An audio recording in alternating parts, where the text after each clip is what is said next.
अस्सलाम वालेकुम, सुबह खैर, a very good morning. Morning spot के साथ मैं हूँ अफशीन कुरैशी और मैं हूँ आपका host Bilal Khan. Good morning to all Pakistan everyone. अच्छा, आज आपको बताएं कि हमारा ब्लैक और वाइट जो ड्रेस है उसकी क्या थीम है, ये हमने क्यों पहना, ये कोइंसिडेंस नहीं कह सकते इसको, जोर से थोड़ा सा बोल के सबको सारी स्कीम बता दें आप इसकी। थोड़ा सा हमने इसको इंटेंशनली भी किया है। क्योंकि आज जो है हम वकला के किरदार और माशरे में उनकी अहमियत पर गुफ्तगू करेंगे। अपने सेकंड सेगमेंट में हमारे एस्टीम गेस्ट इनवाइटेड हैं जो कि एडवोकेट हैं, बार से उनका ताल्लुक है, तो आज उनके साथ हमारा इंटरव्यू है, इसलिए अभी हमने सोचा थोड़ा सा उनका भी लुक इख्तियार किया कभी जाए। आपने सोचा कि आपने इंटरनेशनल रिलेशंस में मास्टर्स किया है, मैंने भी इंटरनेशनल रिलेशंस पढ़ा है, कभी सोचा कि वकालत भी पढ़नी चाहिए थी? अच्छा, हमने जब इंटरनेशनल रिलेशंस में मास्टर्स किया था उस वक्त इंटरनेशनल लॉ भी पढ़ा था। Yes, उसमें लॉ yes, पढ़ते yes, हुए हमने बहुत सारी चीज़ें ऑलरेडी लर्न कर ली थी।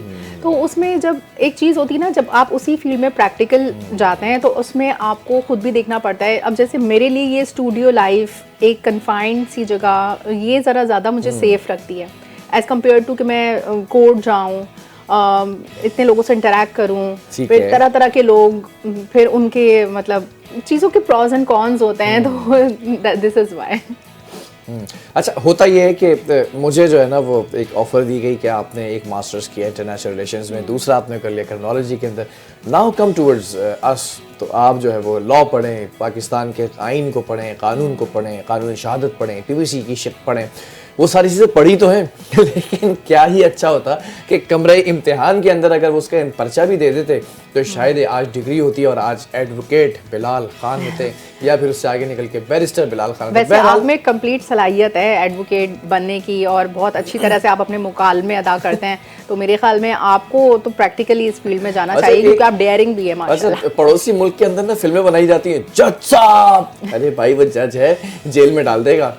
हाँ, यहाँ पर तो ये इस तरह की जो बातें होती है, तो आज जरा पूछेंगे, आज जरा पूछने की कोशिश करेंगे हमारे जो वकला बरादरी है ना उनसे कि वाकई क्या जज साहब के सामने इतनी ऊंची आवाज़ से बात कर सकते हैं जो फिल्मों में दिखाया जाता है, या बड़े नरमी से, एहतराम से, या फिर एक दायरेकार होता है कि इतना आप जो है एम्फसाइज कर सकते हैं और इतना आप आर्गुमेंट कर सकते हैं? वजह होती है कि तारीख पर तारीख, मतलब ये तो फिल्मों के मुकालमे हैं लेकिन ये असल में भी ऐसा होता है कि इतना क्यों प्रोलॉन्ग किया जाता है, केसेस को क्यों लटकाया जाता है। बहुत ही अच्छे हमारे दोस्त हैं, बहुत ही मुक़द्दस ये शोबा है और बहुत ही ज़्यादा मैं ये समझता हूँ कि जब इंसान को ना इंसाफ नहीं मिल रहा होता तो वो सबसे पहले कोई उसके साथ जुर्म हो जाता है, कोई वारदात हो जाती है, सबसे पहले वो पुलिस स्टेशन जाता है। पुलिस स्टेशन का रवैया थोड़ा सा जो है वो नारवा होता है समटाइम्स जो है वो लोग डरते हैं पुलिस स्टेशन जाने से, कोर्ट कचहरी के चक्रों से डरते हैं। तब ये कानूनदान होते हैं जो आपको इंसाफ के हुसूल की यकीन दहानी करवाते हैं और आपके लिए समटाइम्स तो फ्री ऑफ कॉस्ट भी लड़ते हैं। इसमें कोई वो मज़ीका खेज बात नहीं है, कोई ऐसी बात नहीं। मेरे ऐसे बहुत सारे दोस्त हैं, मैं उनके पास बहुत से केसेस ऐसे लेके जाता हूँ कि यार ये नीडी बंदा है, इसकी आपने जो है ना वो हेल्प करनी है, वो विदाउट एनी सिंगल पेनी वो उसकी मदद करते हैं और इंसाफ भी दिलवाते हैं। हाँ, कहीं बड़ी फीसें भी होती हैं, कहीं अंजाम दे रहे होते हैं और उस के लिए आप वो आउट ऑफ द बॉक्स भी जाकर लोगों की हेल्प करते हैं। आप कभी गई हैं कमरे अदालत? कभी जाना नहीं हुआ रिपोर्टिंग के लिए या फिर किसी केस को फेस करने के लिए? I'm not an outdoorsy person. मैंने अपनी ज़िंदगी में बहुत सारे केसेस फेस किए हैं और पहले जिस निजी टीवी से ताल्लुक़ था तो उसके ऊपर रोज़ाना एक मेरे प्रोग्राम के ऊपर एक पर्चा, दूसरा पर्चा, तीसरा पर्चा आया करता था। So we have been into Karachi city court और समटाइम्स वो जो है वो और आगे तक गया, वो हाई कोर्ट तक केसेस गए, लेकिन अल्लाह का शुक्र है कि मामलात खैर आफियत से हैं। बहरहाल बहुत अच्छी बातें करेंगे। अच्छा, वकला के लिए ना आज हमने ख़ास तौर पे अच्छी बात जो अफशीन लेकर आई है ना, उस अच्छी बात का ताल्लुक वकला से ही है और वकला के कलम से और उनकी किताबों से। तो अफशीन क्या है आज की अच्छी बात? आज की अच्छी बात बेशक वकला के लिए भी ये इफेक्टिव है, लेकिन ओवरऑल सब के लिए बात कर रही हूँ। जो किताबें हैं ना वो इंसान की बेहतरीन दोस्त हैं। मतलब किताबें पढ़ने से आप यकीन करें, जब मुझे ये रीडिंग हैबिट थी, मैं इतनी इमेजिनेटिव थी, मैं इतनी मतलब वो एक आपको एक दुनिया में ले जाती है ना वो कहानी, तो वो आप उसी दुनिया में मतलब इतना एंजॉय करते हैं उस चीज़ को खुद ही से इमेजिन करके। अगर आपने जैसे डिविंची कोड आपने पढ़ी है, अगर वो नॉवल पढ़ा है लेकिन उसकी मूवी देख ली तो वो मूवी कम्प्लीटली डिफरेंट आपको लगेगी, लेकिन जो आपने इमेजिनेटिव जब आपने उसको सोचा हुआ होगा तो हो सकता है वो उससे ज़्यादा अच्छा आपने सोचा हो। तो किताबें जो है ना, ये ना सिर्फ इल्म और मालूमात का ख़जाना है बल्कि हमारे ख़यालात, एहसासात और तख़य्युल को भी परवान चढ़ाती हैं। और एक किताब हमें दुनिया के मुख्तलिफ़ लोगों, सक़ाफ़तों और तजुर्बात से रोशनास कराती है, यहाँ तक कि हम दूर दूर के सफ़र, तारीख़ के राज और साइंस के अजायबात का भी हिस्सा बन जाते हैं।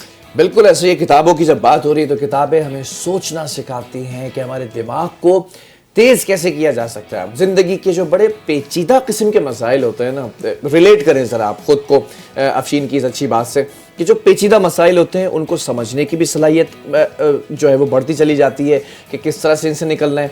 ये न सिर्फ हमारे इल्म में इजाफा करती हैं किताबें, बल्कि हमारी जो एक सिविक सेंस होता है ना, हमारे अंदर जो एक कामनेस होती है, एक पीस होता है, एक हमदर्दी होती है दूसरों के लिए, इखलाकियात होती है, या फिर हमारी जो क्रिएटिविटी होती है ना कि आप ऐसे सोच सकते हैं, वैसे सोच सकते हैं, ये तमाम चीज़ों को किताबें बढ़ाती हैं।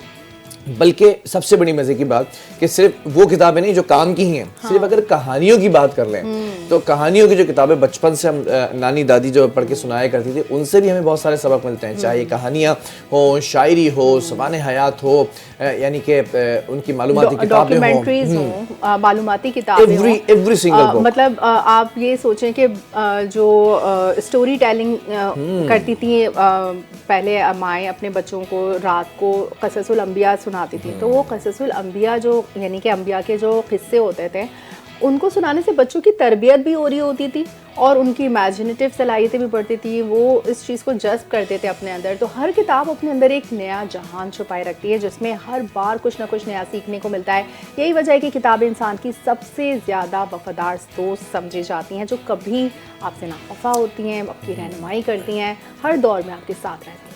और सबसे अच्छी बात अफशीन, मुझे अच्छी लगी आपकी अच्छी बात कि आपने किताब से रेट किया, एक सबसे इम्पॉर्टेंट किताब है विच इज़ कॉल्ड किताब हिदायत, यानी कि कुरान करीम। कुरान पाक के अंदर आप देखें, सीक्वेंस देखें आप, किताब का जो एक पूरा नक्शा होता है ना, स्ट्रक्चर होता है, अल्लाह ताला ने बहुत सारी चीज़ों पर हमें जो है वो कहीं तंबीह की है, कहीं पर हमें हिदायत की है, कहीं पर हमें ऑर्डर दिया है, कहीं पर हमें समझाया है, कहीं पर हमें तलकीन की है कि ज़िंदगी से गुजारो। उसके साथ साथ किताब को मज़ीद दिलचस्प बनाने के लिए कि हर शख्स का अपना एक नेचर है ना, हर शख्स अपने हिसाब से उस किताब हिदायत को पढ़ता है। उसमें क़िस्से हैं, क़ससुल अंबिया, जो कि हकीकत पर मबनी, जो माजी में होते रहे, उनको अगर आप पढ़ें तो पूरी एक कहानी है, पूरा एक नक्शा आपके सामने आ जाता है। चाहे वो यूसुफ मिस्र की कहानी पढ़ें, चाहे वो हज़रत दाऊद अलैहिस्सलाम की कहानी पढ़ें, चाहे वो सुलेमान बादशाह अलैहिस्सलाम की जो है वो कहानियाँ पढ़ें। आप देखें ना, वो सारी कहानियाँ हैं। हज़रत सुलेमान अलैहिस्सलाम का अगर हम जिक्र करें, जो मलका का तख्ता, वो सब हमारे लिए एक बिल्कुल ड्रीम वाली चीज़ है कि हम लोग ऐसा असल ज़िंदगी में नहीं सोच सकते, लेकिन ऐसा हुआ है। तो जब ये सब कुछ हुआ है और हम ये पढ़ते हैं, सीखने का मौका मिलता है। हाँ, तो इससे कितना सीखने का मौका मिलता है। तो ये किताबें हमारी दोस्त हैं और हर दौर में हमारे साथ रहती हैं, और इनसे ताल्लुक़ जितना मजबूत होगा हमारी ज़िंदगी उतनी ही इल्म से रोशन हो जाएगी। क्या बात है भाई अफशीन, आप रोज़ाना, मुझे तो लगता है कि आज अफशीन को जो है वो फ़िलासफ़र की डिग्री दे देनी चाहिए। एक इनका वो जो कैप और फिर दूसरा गाउन, किसी दिन आप ऐसे पहन के बैठे ना और ये बताया करें, अच्छी बात ये पहन के बताया करें। मैं बता रहा हूँ आपको, मेरे MBA की डिग्री मुझे मिल गई, उसमें मैंने गाउन पहन लिया, अपनी ग्रेजुएशन सेलिब्रेट कर ली, वो सब हो चुका। आगे बढ़ते हैं और अब बात करेंगे कुछ मुल्की और आलमी सतह पर हम अपडेट्स आपसे शेयर करते चलें। तो सबसे पहले हमारे पास जो टॉप स्टोरी है वो है अक़वाम मुत्तहिदा में पाकिस्तान के मुस्तक़िल मंदूब आसिम इफ्तिखार ने कहा है कि यूक्रेन मामले पर पायदार अमन के लिए मुकालमा ही वाहिद काबिल अमल रास्ता है, यानी निगोसिएशन। अब सलामती कौंसिल के इजलास से खिताब करते हुए उन्होंने यूक्रेन अमन से मुतालिक अमरीका की सिफारती काविशों को सराहा और उम्मीद जाहिर की है कि तमाम फरीक जारी जो सफारती अमल है उससे भरपूर फ़ायदा उठाएंगे। और आसिम इफ्तिखार ने यह कहा कि सफारती हल तमाम फरीकों के लिए एक काबिल कबूल रास्ता है। बिल्कुल ऐसा ही है, और यही तरीका यूक्रेन और रूस दोनों के लिए सलामती मफादात में हम आंग हो सकता है। उन्होंने इस बात पर जोर दिया आसिम साहब ने कि तनाज़ा जो है उसके देर पा हल के लिए बातचीत, यानी कि टेबल टॉक और फैसिलिटेशन, जो कि सिफारतकारी जो होती है, आपको आउटराइट जंग करने के बजाय निगोसिएशन टेबल पर ही आकर 1-to-1 बात करनी ही पड़ेगी। नो मैटर आपने अपने वो अहदाफ उस जंग से हासिल कर भी लिए हों, लेकिन तब भी आपको आखिर में जब निगोसिएशन ही करनी है तो पहले क्यों ना कर लें। बिल्कुल ऐसा ही। अच्छा, ईरान की जो इस वक्त सिचुएशन है ना, उस पर बहुत ज़्यादा हम ये देख रहे हैं कि स्टेटमेंट सामने आ रहे हैं। अगली खबर भी उसी से रिलेटेड है, क्योंकि हमारे जो डिप्टी वज़ीर आज़म हैं डिप्टी प्राइम मिनिस्टर और वज़ीर ख़ारजा इसहाक डार साहब, उन्होंने ईरानी वज़ीर ख़ारजा अब्बास इराक़ची के दरमियान जो है वो टेलीफोनिक रब्ता होने की कन्फर्मेशन दी है कि हमारा रब्ता हुआ है, हमारी बातचीत हुई है। वज़ीर ख़ारजा इसहाक डार साहब ईरानी वज़ीर ख़ारजा अब्बास इराक़ची को फ़ोन करके ईरान की मौजूदा सूरत हाल मालूम कर रहे थे, तबादला ख्याल कर रहे थे। पाकिस्तान ईरान वज़ीर ख़ारजा एक तरफ भी वज़ीर ख़ारजा, दूसरी तरफ भी दोनों ने आपस में ये जो है वो करीबी रब्ता रहने पर इत्तेफाक किया है कि हमारा रवाबित होने चाहिए, क्योंकि माजी के अंदर कहीं ना कहीं जो एक जंग ज़दा माहौल था ईरान के लिए और इजराइल के लिए, उसमें पाकिस्तानी सपोर्ट रही है। दोनों रहनुमाओं ने पाक ईरान सिफारती रवाबित जारी रखने के अज़्म का भी अदा किया है। अच्छा, मुझे ये समझ नहीं आ रहा, अगर ये पाकिस्तान ईरान के आपस में जो मुज़ाकरात हो रहे हैं, इसमें आउटपुट क्या निकलेगा? क्योंकि जो है अमेरिका तो इस वक्त पूरा मुखालिफ है, यानी कि वो 25% टैरिफ आयद कर रहा है हर उस मुल्क पर जो तिजारती ताल्लुक़ रखेगा ईरान के साथ। तो पाकिस्तान अगर किसी भी तरह की मदद फराहम करता है ईरान को, तो फिर पाकिस्तान और अमेरिका के रिलेशंस पे क्या फ़र्क पड़ेगा? देखिए, बिल्कुल ये फ़र्क इसलिए मैं बताता चलूँ क्योंकि अभी हमारे प्रोड्यूसर कदीर साहब भी आ गए, तो इनकी एक्सपर्टीज़ है ईरान के ऊपर, तो ज़रा सा हमें भी पता चलता जाता है जो ये चीज़ें बता रहे होते हैं। ये फ़र्क ये पड़ेगा, इसमें पाकिस्तान के लिए बड़ी एक खुश आइंद ये सिचुएशन है कि पूरी दुनिया में बार बार कह रहा हूँ कि पूरी दुनिया पाकिस्तान की इस वक्त कायल हो चुकी है। पाकिस्तान जो स्टेटमेंट दे रहे हैं दुनिया उस तरफ जा रही है। पाकिस्तान ने अब ये कहा है कि ईरान के साथ हम खड़े हैं, टेलीफोनिक रब्ता हुआ है, so there would be something interesting surprising for Iran as well, कि ईरान के ऊपर जो बहुत सारे बादल मंडरा रहे हैं वो कहीं ना कहीं कम होना शुरू हो जाएंगे, क्योंकि हमने ये देखा कि ईरान के अंदर जो प्रोटेस्ट हो रहा है, इस प्रोटेस्ट के अंदर एक चीज बड़ी वाज़ेह है अफशीन, कभी ऐसा प्रोटेस्ट नहीं हुआ, कभी इस गवर्नमेंट के खिलाफ प्रोटेस्ट नहीं हुआ, कभी ऐसा नहीं था कि जबरी तौर पे पकड़ के रखा। वो दिल से लोग जो है वो इनके सुप्रीम लीडर को चाहते हैं और सुप्रीम लीडर की जो है वो इताअत करते हैं कि वो जिस तरफ लेके चलना चाहते हैं लोग खड़े हो जाते हैं। आपने देखा इजराइल के लिए भी। दूसरी बात ये कि जो ये पहली दफ़ा प्रोटेस्ट हुआ है, इसके अंदर शवाहिद मिले हैं, प्रूफ्स मिले हैं कि वो बम बांध के मसाजिद में, इमाम बारगाहों के अंदर वो जाते हुए जो लोग मिले हैं। तो ये स्पॉन्सर्ड हैं, या तो इजरायली स्पॉन्सर्ड हैं या वो दीगर जो ममालिक हैं जो इस पर ईरान को फलता फूलता नहीं देखना चाहते। ईरान ने जो भारत के साथ ताल्लुकात अपने इस्तवार रखे कई अरसे तक, तो भारत प्रॉक्सीज भी ईरान के अंदर दाखिल हो गई हैं, और जाहिर है वो भी ऐसे मौके पर उसका अमन ख़राब करेंगी। तो ये बहुत बड़े फैक्टर्स हैं जो कि ईरान ने पहले मतलब उस पर तवज्जो नहीं दी, पहले भारत के साथ ताल्लुकात रखे, पाकिस्तान के साथ नहीं रखे, अब बिलाखिर उसको पाकिस्तान के साथ ताल्लुकात अपने इस्तवार रखना पड़ रहे हैं, और भारत को सामने नज़र आ गया, एक्सपोज हो गया है उसके सामने। मेरे ख्याल में अब सब चीज़ें क्लियर हैं। बस यही अब हम देखने जा रहे हैं कि ईरान में रिजीम चेंज होना बाकी है, जो कि अमेरिका का टारगेट है, वो कैसे और क्या होगा। इसी पर बड़ा अच्छा आपने पॉइंट जो है वो रेज किया। मैं ज़रा इस पर एक बात बता दूँ, जो ईरानियन फॉरेन मिनिस्ट्री है, तो उसके स्पोक पर्सन जो है इस्माइल बकाई साहब, उन्होंने ये वाजे कर दिया कि अमेरिका के साथ राब्ते के ज़राए बहाल। अच्छा, उनके साथ भी राब्ते ये एक अच्छा जो है वो स्टेटमेंट दिया है कि भाई if you have some queries we will be answering your questions. लेकिन अगर आप इस तरह से स्टेटमेंट देंगे कि हम नजर रखे हुए हैं, हम इंटरवीन कर देंगे, दैट्स नॉट गोना हैपन। उन्होंने ये भी कहा कि वज़ीर ख़ारजा अब्बास इराक़ची और अमरीकी नुमाइंदे स्टीव विक्टॉफ जो है उनके दरमियान राब्ते खुले हैं। ज़रूरत पड़ने पर इराक़ची और विक्टॉफ के दरमियान पैगामात का तबादला होता है। रिवायती सालिस जो स्विट्ज़रलैंड है तो उसके ज़रिए भी राब्ते खुले रहते हैं।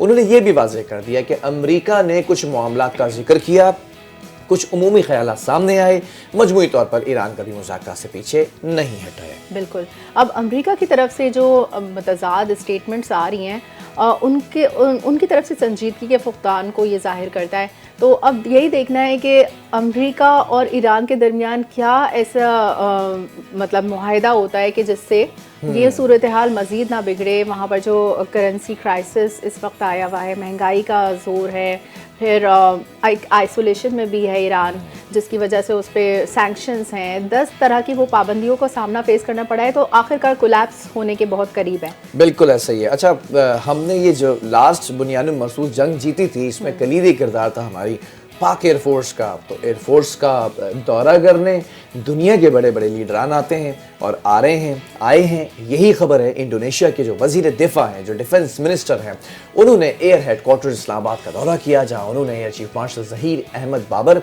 सिद्धू से मुलाकात की है। मुलाकात के अंदर पाकिस्तान और इंडोनेशिया के दरमियान जो एयर डिफेंस सिस्टम है ना, उस ताउन को मजीद मजबूत करने पर इत्तेफाक किया। मतलब दुनिया अब हमारी इस एयर डिफेंस सिस्टम की कायल हो चुकी है और एयर जेट्स की हमारी कायल हो चुकी है, एयर फाइटर्स की हमारी कायल हो चुकी है। तो ये आते हैं, सीखना चाहते हैं कि कैसे करते हैं, how can you do that. बिल्कुल, और फरीकैन ने तरबियत, सलाहियत साजी और जदीद टेक्नोलॉजी के शोबों में ताउन पर तबादला ख्याल किया है। एयर चीफ ने इंडोनेशिया वजीर दिफा को पाक फ़िज़ाई के जदीद और मल्टी डोमेन ऑपरेशन से मुतालिक ब्रीफिंग दी है और इंडोनेशियन वजीर दिफा ने पाक फ़िज़ाइया की पेशा वराना महारत को सराहा और एविएशन और एरोस्पेस शोबों में ताउन बढ़ाने में दिलचस्पी का भी इजहार किया और मुलाकात में दोनों ममालिक के दिफाई ताल्लुकात में मज़ीद तेज़ी लाने और मुसलसल राब्ते बरकरार रखने पर भी जोर दिया है। बिल्कुल ऐसा ही है। और अमेरिका की अगर बात करें ना, तो अमेरिका इस वक्त बहुत ही पावरफुल सिचुएशन में है, क्योंकि कभी वो वेनेजुएला की तरफ देखता है, वेनेजुएला के सदर उन्होंने अपने आप को डिक्लेयर कर दिया है, तस्वीर लगा दी कि अब मैं डोनाल्ड ट्रम्प ने मतलब अपना वो काम पूरा कर लिया है। ये वही है अंकल जो है ना, वो क्लास में कहते हैं मैं मॉनिटर बनूंगा बस, और किसी ने नहीं बनना मॉनिटर। अच्छा, अब उनके वो नोबेल नाम और इन सब चीज़ों का क्या हुआ? वो उन्होंने कहा 27 में फिर कैंपेन चलाऊंगा, 26 में मुझे थोड़ा अपने असल रूप में आने दो ना, जो मेरे अंदर है वो आने दो। अमेरिका ने ईरान से तिजारत करने वाले ममालिक पर टैरिफ लगाने का ऐलान कर दिया और अमेरिकी सदर डोनाल्ड ट्रंप ने सोशल मीडिया पर जारी बयान में खबरदार किया कि ईरान के साथ तिजारत करने वाले ममालिक पर 25% टैरिफ आयद किया जाएगा। ये हुक्म हतमी है और इस इक़दाम का इतलाक़ फौरी तौर पर होगा। वो तमाम ममालिक जो ईरान के साथ कारोबार करेंगे, उन्हें ये चीज़ फेस करनी पड़ेगी। देखें, अब ये अपने टैरिफ से खेल रहे हैं सारी जंग। हर किस्म की तिजारत पर 25% टैरिफ अदा करना होगा उन ममालिक को जो ईरान से ताल्लुकात रखेंगे अपने। और अमरीकी सदर ने हालिया हुक्म ईरान में जारी मुजाहिरों के खिलाफ क्रैकडाउन के तनाजुर में दिया है। अब देखिए, क्रैकडाउन भी जो हो रहा है वो अमेरिका की ही वजह से हो रहा है, और अब अगर कोई उसकी मदद भी करना चाह रहा है ईरान की, तो वहाँ पर भी अमेरिका उस पर टैरिफ आयद कर रहा है। यानी कि हर तरह से वो ईरान को घेर रहा है। और ईरान में हुकूमत मुखालिफ मुजाहिरे जो जारी हैं, उसमें अमरीकी इंसानी हुकूक तंजीम के दावे के मुताबिक 2 हफ्ते से जारी मुजाहिरों में 490 अफराद हलाक हो चुके हैं। और अमरीकी सदर ने इससे कबल मुजाहिरीन को कत्ल करने की सूरत में ईरानी हुकूमत को सख्त वार्निंग जारी की थी। यानी कि एक तरफ वो अपना जो ना सॉफ्ट स्टांस भी रखे हुए हैं ताकि लोगों के दिलों में वो जगह बना लें कि हाँ भाई, हम आपके यहाँ अगर कत्ल वारत होगी तो हम इंटरवीन कर देंगे। जैसे तो बहुत हमदर्द हैं ईरानियों के, हमदर्द नहीं है बेसिकली, ये वो एक तरह से डिप्लोमेसी खेल रहे हैं। और गुज़िश्ता रोज़ भी अमरीकी सदर ने कहा था कि ईरान के ख़िलाफ़ मुख्तलिफ ऑप्शंस पर गौर करें और जिसमें फ़ौजी कार्रवाई भी शामिल है। तो देयर इज़ एन काफ़ी चांसेस हैं आउटराइट वॉर के। आपने वो जुमला सुना है कि सब डॉलर का चक्कर है बाबू भैया, तो ये डॉलर का ये एक चक्कर है। इस चक्कर के अंदर, इस चक्कर व्यू प्रोड्यूसर साहब कह रहे हैं तेल का ना, तो तेल भी तो डॉलर में बिकेगा ना, वो तेल डॉलर में ऑयल हो बिकेगा। गया, रेयर अर्थ मेटल्स, क्योंकि वहाँ पर जो वेनेजुएला है वहाँ पर ऑयल के अलावा वहाँ पर जो है सिल्वर की वजह से भी हमला किया गया है। सिल्वर के भी बहुत ज़्यादा क्यूबा है, मैक्सिको है, वेनेजुएला है, ईरान है, उसके बाद सऊदी अरब है। और एक बड़ी ज़बरदस्त बात की थी हमारे बड़े प्यारे एनालिस्ट ने, और उन्होंने कहा था कि सऊदी अरब के अंदर भी जो है ना वो कुछ तब्दीली आप देखेंगे, क्योंकि ईरान ख्वाहिशमंद है पीस पैक्ट का, जिसके अंदर पाकिस्तान और सऊदीया हैं और टर्की दूसरे मरहले में शामिल होने वाला है। अमेरिका इस बात पे सुकून से नहीं बैठेगा, तो सऊदी अरब के अंदर कुछ चेंजेस आ सकते हैं। बिल्कुल, आपने ये बात बहुत अच्छी की कि पाकिस्तान और सऊदी अरब में जो ये मुआहदा हुआ था कि अगर एक कंट्री पर हमला करेंगे तो इट वुड बी कंसिडर्ड के दूसरे कंट्री पर भी आप हमला कर रहे हैं। तो उसी में कौन शामिल हो रहा है? टर्की और मेरे ख्याल में मलेशिया, और आहिस्ता आहिस्ता चल के बहुत सारे ममालिक। अगर एक इस्लामिक ब्लॉक बन जाए ना, तो ये हमारे तमाम इस्लामिक ममालिक के लिए, खुसूसन पाकिस्तान के लिए बहुत मुफीद होता है। इससे ईरान और सऊदी के ताल्लुकात भी बहुत मजीद और अच्छे हो सकते हैं, जब ईरान ने ख्वाहिश का इजहार किया कि हम भी इसमें लेकिन अमेरिका ऐसा होने नहीं देगा, क्योंकि अमेरिका चाहता है कि कोई भी मुल्क उससे ज़्यादा ताकतवर तो हो नहीं। तो अगर एक इस्लामिक ब्लॉक बन जाएगा जिसमें पाकिस्तान और सऊदी अरब जैसे बड़े बड़े ममालिक, मजबूत ममालिक शामिल हो जाएंगे, तो अमेरिका तो वहाँ मतलब किसी ना किसी तरह रखना डालने की कोशिश करेगा। बिल्कुल, अमेरिका की एक और खबर सामने ले आते हैं आप लोगों के। और अमेरिका ने 8,000 तलबा समेत 1 लाख से ज़्यादा अफराद के वीज़े मनसूख कर दिए। ये है ह्यूमैनिटेरियन बेसिस के ऊपर पॉलिसी तो अमरीकी पॉलिसी सख्त हो गई है। अमरीकी महकमा खारजा के मुताबिक सदर डोनाल्ड ट्रंप के दौरे सदारत के ये पहले साल में ही 1 लाख से ज़्यादा वीज़े मंसूख किए गए हैं। और सही है, जो अगर वो अपनी इमिग्रेशन पॉलिसी रिवाइज कर रहे हैं तो इन वीज़ों में कारोबार, सयाहत के आने वाले अफराद शामिल हैं जो अपनी मुद्दत मुकम्मल होने के बावजूद अमरीका में मुकीम थे।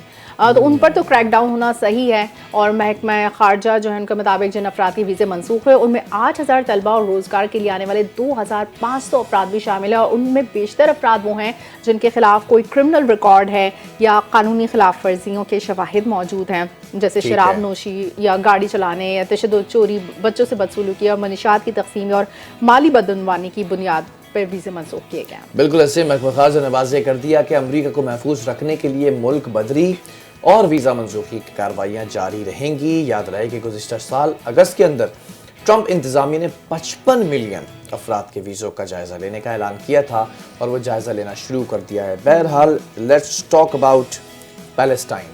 फ़लस्तीनी मज़ाहमती तंजीम हमास ने गज़ा का इंतज़ाम आज़ाद फ़लस्तीनी इदारे के हवाले करने की हिदायत जारी की है। अच्छा, जो तर्जुमान हमास हाजिम कासिम हैं, एक बयान में उन्होंने तस्दीक की है कि फैसला सदर ट्रंप की जानिब से गज़ा में अमन कौंसिल बनाने के बयान के बाद किया गया, यानी कि ट्रंप की मर्ज़ी से ये सब हुआ। हमास तर्जुमान ने गज़ा की पट्टी के तमाम इदारों को एक आज़ाद फ़लस्तीनी टेक्नोक्रेट बॉडी को मुकम्मल उसके इख्तियारात की मुंतकिली की हिदायत कर दी है कि मतलब सारे उसके इख्तियारात उनको मुंतकिल किए जाएँ। और वाज़ेह रहे कि गज़ा के इदारों से जो दस्तबरदार होने का फ़ैसला वाज़ेह और हतमी है। तो हाजिम कासिम ने मज़ीद कहा है कि इख्तियारात की मुंतकिली की हिदायत का मकसद ये है कि टेक्नोक्रेट अथॉरिटी अपने फ़राइज़ मौसर तरीके से अंजाम दे सके। मतलब एक तरह से वो अब दस्तबरदार हो रहे हैं और किसी टेक्नोक्रेट बॉडी को सारे इंतजाम किए जाए। बिल्कुल, जो स्पोक पर्सन है उनके मुताबिक ये कदम इस मंसूबे पर अमल दरामद का भी हिस्सा है जिसके तहत गज़ा के अंदर जंगबंदी अमल में आई है और जिस पर शर्म शेख में दस्तखत किए गए थे। उन्होंने ये याद दिलाया कि फ़लस्तीनी धड़ों ने इससे कबल गज़ा का इंतज़ाम आर्जी फ़लस्तीनी कमेटी के हवाले करने पर इत्तफ़ाक़ किया था जो आज़ाद शख्सियात और मुकामी माहिरीन पर मुश्तमिल होंगी। ये इत्तफ़ाक़ 24 अक्टूबर को काहिरा में होने वाले इजलास के दौरान हुआ था। जबकि ये भी याद दहानी कराते चले कि चंद रोज़ कबल हमास के सियासी ब्यूरो के जो अहदेदार हैं बासिम नईम, उन्होंने कहा कि हमास गज़ा में बाइख्तियार फ़लस्तीनी हुकूमत के क़याम के बाद दस्तबरदार होने को तैयार है। अच्छा, पहले वो चाह रहे हैं कि गज़ा में बाइख्तियार फ़लस्तीनी अथॉरिटी दे दें किसी को, कोई टेक्नोक्रेट बॉडी आ जाए, उसके बाद वो पीछे हट जाएंगे। ठीक है, जिस तरह से भी वहाँ अमन कायम हो जाए, बस अमन कायम होना चाहिए। ठीक है, डिप्लोमेटिक अंदाज में मैं हमेशा कहता हूँ कि सबसे सॉफ्ट डिप्लोमेसी होती है क्रिकेट। और क्रिकेट की खबर अब आप लोगों के शामिल कर लेते हैं। वो क्या है, अफहीम बता दें। क्रिकेट की खबर में हमारे पास अंडर 19 वर्ल्ड कप की तैयारियों में मसरूफ़ पाकिस्तानी टीम जो है वो आज अपने दूसरे वार्म अप मैच में अमेरिका के खिलाफ मैदान में उतरेगी। और आईसीसी अंडर 19 वर्ल्ड कप से कबल पाकिस्तान टीम को स्पोर्ट्स क्लब बोलेविया में अमेरिकी टीम के मद्दे मुकाबिल होगी। और मैच से कबल पाकिस्तानी खिलाड़ियों ने भरपूर तैयारी की, जहां टीम ने 3 घंटे तवील तरबियती सेशन में बैटिंग, बॉलिंग, फील्डिंग ड्रिल्स पर खुसूसी तवज्जो दी। और पाकिस्तानी टीम का जो पहला वार्म अप मैच है वो बांग्लादेश के खिलाफ बारिश की नज़र हो गया था, जिसमें बांग्लादेश की इनिंग्स सिर्फ 36 ओवर्स तक महदूद रही। और 16 टीमों पर मुश्तमिल आईसीसी अंडर 19 वर्ल्ड कप 15 जनवरी से 6 फरवरी तक नामीबिया और जिम्बाब्वे में खेला जाएगा। Very good. और जिम्बाब्वे के अंदर जो खेला जाएगा उसके बाद आपको बताते चलें कि 2 मरतबा चैंपियन रहने वाली पाकिस्तानी टीम अपना इफ्तिताही मैच 16 जनवरी को इंग्लैंड के खिलाफ खेलेगी। पाकिस्तान अंडर 19 हालिया शानदार फतूहात के साथ आलमी कप में दाखिल हो रही है। माशाल्लाह माशाल्लाह, जहां इसने दुबई के अंदर भारत को 191 रन से शिकस्त देकर अंडर 19 एशिया कप जीता था, जबकि हरारे में जिम्बाब्वे को 9 विकेटों से हराकर सह फरीकी सीरीज की ट्रॉफी भी अपने नाम की थी।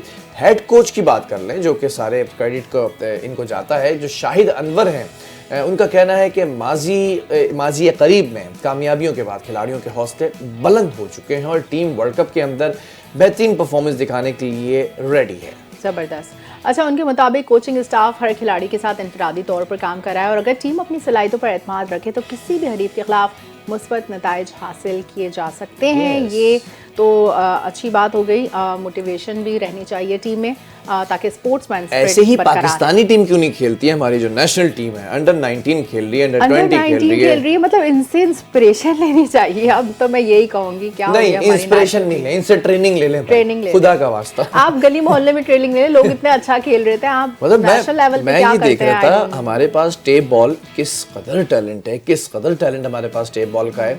और तैमूर मिर्जा को अगर आप देखें, दानिश खान को अगर आप देखें, मतलब one of the best talent I have ever seen in my life tape ball के लिए। तो इनको भी जरा मौका दें।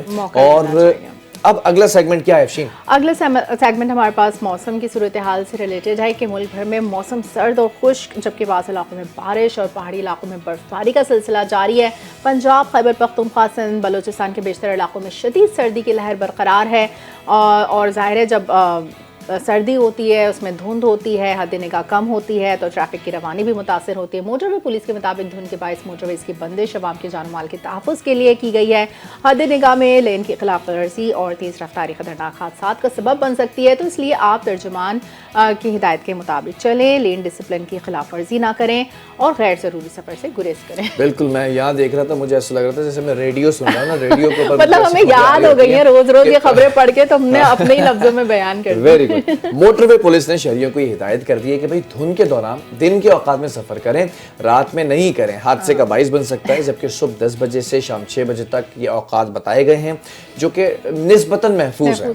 मोटरवे सेंट्रल रीजन के तर्जुमान ने ये वाज़ेह कर दिया है कि ड्राइवर जो है वो फॉग लाइट्स का इस्तेमाल करें, रफ्तार कम रखें, मोहतात ड्राइविंग इख्तियार करें ताकि किसी भी हादसे से बचा जा सके। एक और ज़रूरी हिदायत ये है कि अगर आपको लेन में चलते हुए कहीं भी अपनी गाड़ी साइड में पार्क करनी हो तो तब भी फॉग लाइट्स खुले रखें, ताकि धुंध की वजह से किसी को पता तो चले कि हाँ यहाँ पर आपकी गाड़ी साइड में पार्क हुई है, वरना कोई रोनते हुए निकल जाए। तो फॉग लाइट्स बहुत ज़रूरी है ऐसे धुंध के मौके पे जब बिल्कुल कुछ नज़र नहीं आ रहा होता है। आपने कभी ट्रक चलाया है? नहीं चलाया? मशवरे आपके बहुत अच्छे हैं। Very good, very good. बहरहाल लाइफ स्टाइल अपडेट्स की तरफ जाते हैं। जो अपडेट्स हम आपको देते हैं वो आप ज़रूर उस पर अमल किया करें। अगर अमल करेंगे, literally let me tell you one thing, फ़ायदा आपका ही होगा, क्योंकि हमें जो मशवरे देते हैं हम उस पर अमल करते हैं, हमें फ़ायदा होता है। आज हम बात करेंगे जरा बालों के अंदर खुश्की या डेंड्रफ, एक बड़ा आम मसला है। जैसे हमने काला कोट पहना हुआ है तो आपको यूं करना पड़ता है बार बार ना, क्योंकि वाइट जो है वो आपके डायमंड्स गिरते नजर आते हैं आपके शोल्डर्स के ऊपर। अच्छा, सर्दियों में ऐसा ज़्यादातर क्यों होता है?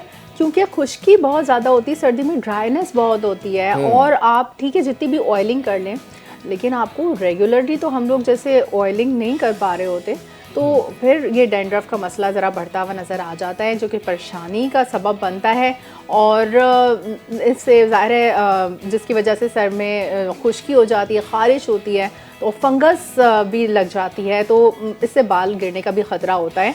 और गैर मतवाज़न खुराक, माहौलियाती आलूदगी, बालों की मुनासिब देखभाल ना करना भी खुश्की के अमामिल को बढ़ा सकता है। बिल्कुल, इससे बचने के लिए जो है वो आपने अक्सर भी बेशतर ही कहा जाता है कि ज़्यादा गर्म पानी से सर धोने से ना और ज़्यादा खुश्की बढ़ सकती है। तो आप इसको ज़रा सा नीम गर्म या ठंडे पानी से अगर सर धोएं तो बहुत सारी चीज़ें होती हैं। विटामिन ए है बालों की नशो के लिए बहुत ज़रूरी होता है, जड़ों को मजबूत करता है। सब्ज़ मटर में जो है वो आयरन है, जिंक है और बी विटामिन शामिल होते हैं। ये अपनी ज़िंदगी का हिस्सा बनाएं। अंडे प्रोटीन देते हैं, बायोटिन का बेहतरीन जरिया होते हैं, ये बालों को जरा मजबूत बनाते हैं। सूरज की अल्ट्रावायलेट शुआएं भी खुश्की को कंट्रोल करने में मददगार साबित होती हैं। ये सारी चीजें आपने करनी है। जब आप ये सारी चीजों को अमल करेंगे इस पर, तो फिर आपको फायदा होगा। और अब हम जा रहे हैं बड़ी स्पीड के साथ। बिल्कुल, आखिर में हमारा जो टूरिज्म पैकेज होता है उसमें आज हम कौन सी जगह एक्सप्लोर करने जा रहे हैं बिलाल? आज हम लेके जा रहे हैं आपको रसूलपुर गाँव। और ये आपने पहली दफ़ा अगर नाम सुना है तो कोई हैरानी की बात नहीं है। पाकिस्तान के अंदर बेशुमार खूबसूरत और तारीखी मुकामात मौजूद हैं जिनके बारे में आप नहीं जानते। अच्छा, वॉइस ओवर करते हुए मुझे रसूलपुर गांव के बारे में एक इतनी अच्छी बात पता चली कि पुरअमन लोग होते हैं यहाँ पर, कोई रेशो ऑफ वायलेंस, कोई मतलब इस तरह की दहशतगर्दाना, मतलब हमारे प्रोड्यूसर मुश्तबा की तरह है। मुझे बहुत अच्छा लगा। ये आप लोग भी सुनिएगा जो मैंने वॉइस ओवर किया और इस गाँव के हवाले से क्या इसमें ऐसी खास बात। चलिए जी, लेट्स वॉच दिस डॉक्यूमेंट्री।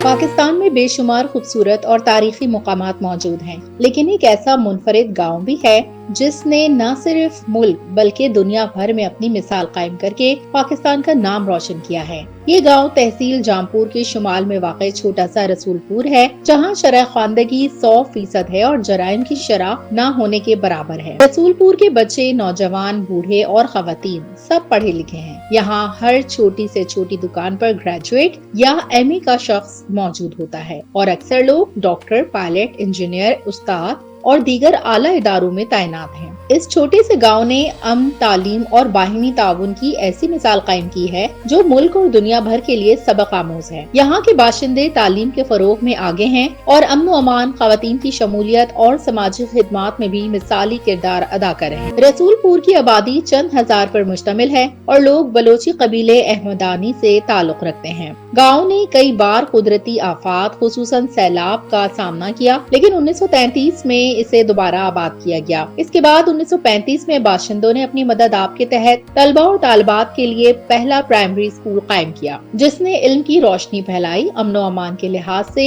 ये गांव मुनफरिद है। 1933 के बाद किसी फर्द पर FIR दर्ज नहीं हुई और छोटे तनाज़ात बाहिमी मुशावरत से हल किए जाते हैं। यहाँ तक कि कत्ल या तलाक का कोई केस भी तारीख में दर्ज नहीं हुआ, जिससे गाँव को अमन और हमआहंगी की जिंदा मिसाल कहा जाता है। तालीमी शोबे में भी रसूलपुर नुमाया है। यहाँ 2 हाई स्कूल्स लड़कों और लड़कियों के लिए और एक प्राइमरी स्कूल मौजूद है। हाई स्कूल के बाद तलबा जामपुर के कॉलेज में दाखिला लेते हैं, जो 8 से 10 किलोमीटर दूर है। हर साल 8 सितंबर को गांव में ख्वानदगी के आलमी दिन का जश्न मनाया जाता है। असातिज़ा की खिदमात सराही जाती हैं और उन्हें शुक्रिया के तोहफे दिए जाते हैं। रसूलपुर में सफाई सुथराई का इंतजाम भी मिसाली है। गांव की अपनी तंजीम रसूलपुर डेवलपमेंट सोसाइटी हर घर से माहाना चंदा जमा करती है और सफाई के इंतजामात अंजाम देती है। अगर कोई बच्चा माली मुश्किलात की वजह से तालीम जारी ना रख सके तो सोसाइटी मुखय्यर हजरात से चंदा जमा करके उसकी तालीम का खर्च उठाती है। खवातीन की तालीम और शमूलियत पर भी भरपूर तवज्जो दी जाती है। यहाँ की खवातीन पढ़ी लिखी हैं और खानदानी और समाजी फैसला साजी में शामिल हैं। MPhil और PhD की तालीम याफ्ता खवातीन भी मौजूद हैं, जो तालीम और तरक्की की अमली मिसाल हैं। रसूलपुर में पान, सिगरेट या तंबाकू की बिल्कुल इजाजत नहीं है। गाँव के दाखिले पर मजदूरों और मुसाफिरों के लिए एक सराय मौजूद है, जहाँ रिहाइश और चाय की सहूलत फराहम की जाती है, मगर सिगरेट की इजाजत नहीं। ये गाँव तालीम, अमन, खवातीन की तरक्की और समाजी हमआहंगी की अमली मिसाल है, जो न सिर्फ पाकिस्तान बल्कि दुनिया के लिए एक मिसाली मॉडल बन चुका है।